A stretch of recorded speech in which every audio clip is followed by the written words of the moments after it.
In spite of young people spending a fair amount of time here, young people don't really govern these spaces. They don't make up the rules here. The young leaders are there and young people are ready to lead. They are around, except that the spaces for them to lead aren't enough.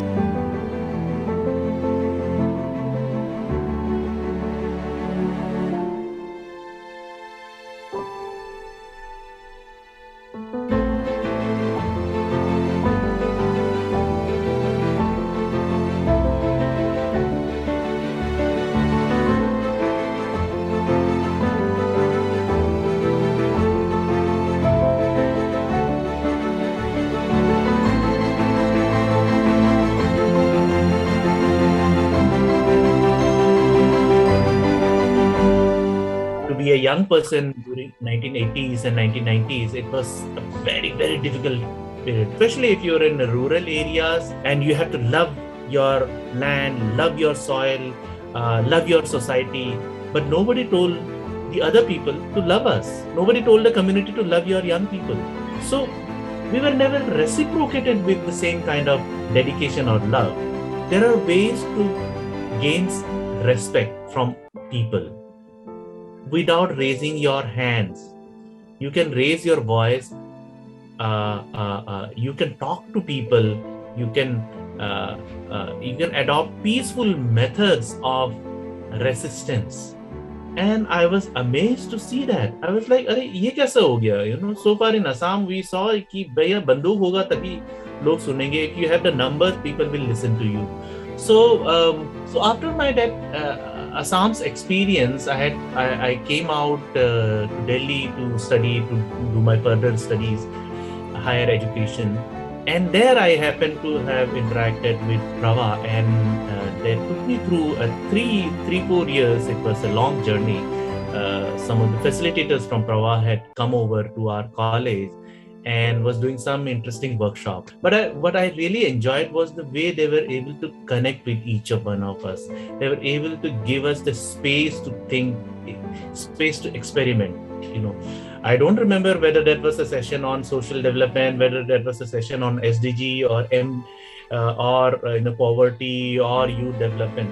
But what I remember was the beautiful connect that each one of us could make with the facilitator. Very later in my life, I realized that social work का भी एक course होता है, you know, MSW एक course होता है, and this is something that I was enjoying and I was doing it. And because the space that I got at Prava, at ComMutiny, and now at vartaLeap, we could experience what it means to live. Traditionally, spaces where young people can be found. Traditionally, there are 4 spaces. So, you know, in family, with friends, career, education, and leisure. So this is where young people typically spend time. These spaces are recognized, legitimized, one knows of them. But in spite of young people spending a fair amount of time here, young people don't really govern these spaces. They don't make up the rules here. Fifth space refers to a space where young people co-lead, co-own. They have a space to explore themselves, explore their world, make friends who may be different from them, a space that allows them to unleash their leadership potential. It could be found anywhere. So the fifth space, that sort of a space we feel is right now still in the margins. But a family space could be a fifth space, an education space could be a fifth. What we are working towards is taking fifth spaces everywhere.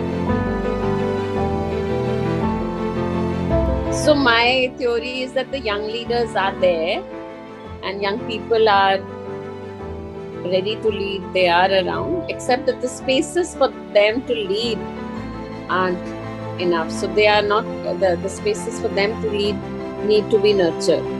And that's why this mission, every youth Jagrik, every Space Nurturing Jagriks, which is also giving the direction that it's just not some leaders.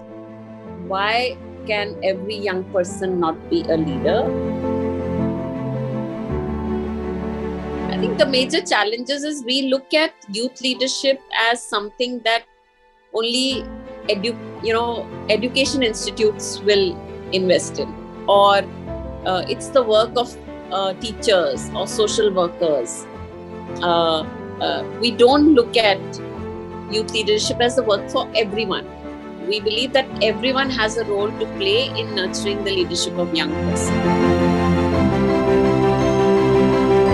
I think what I want to share is that when you say, how are we making it happen?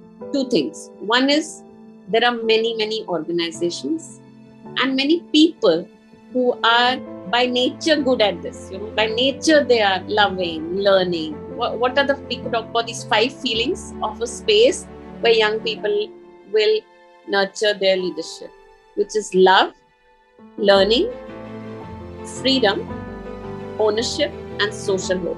The second is the kind of space you create. And what organizations like ComMutiny and vartaLeap and Prabha, Farm to Food, all of these, many, I can't even name, there are 100 organizations, right? You can't name them all.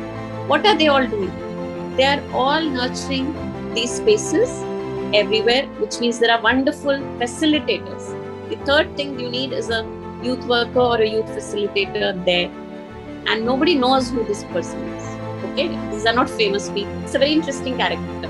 This youth worker is a friend, is a social worker, is a social entrepreneur, is a singer, dancer, musician, artist, everything all together. Other piece that is most important is collaboration. We can all be doing our work everywhere, and there are these beautiful organizations, people, young people, youth workers everywhere. But unless we collectivize, collaborate, and visibilize this work, how will others get inspired? How will more people join this? How will we make it into a movement? And how will we go beyond just the NGO world, right?